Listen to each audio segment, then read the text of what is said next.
Кочкор району Мантыш айылына бурулган жер негизги жолдон. Бул мына сиздер көрүп турган чоң күмбөз. Бул Байтүгөл уулу Медет таткан күмбөзү. Бул инсан тууралуу кыргыз санжырасында, тарыхында бир топ маалыматтар бар. 1778 жылы туулуп, 1839 жылы каза болгон инсан. Ушул Жунгал элинин Курмангожо уругунда көп жыл бий болгон, андан тышкары ушу Кокон хандыгынын учурунда ошо түндүк кыргыздарда ошо Кокон хандыгынын мындайча айтканда өкүлү, таткасы болгон инсан, биринчилерден болуп.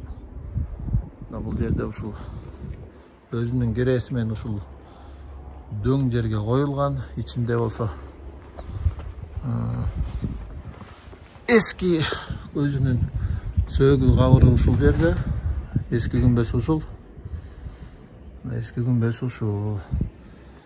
Анын сыртынан ушинтип ак силикат кирпич менен кийин ушу 90-жылдардан 2000-жылдарга жакын ушинтип жаңыртылган күмбөз. Бул күмбөздү болсо ошол Медет таткан түз урпактардын бири. Ошол 2000-жылдарга чейин Кыргыз Республикасынын генералдык прокурору болгон Асанбек Шачаналиев аксакал демилгелеп тургузган. Ушул күмбөз Медет таткан күмбөзү.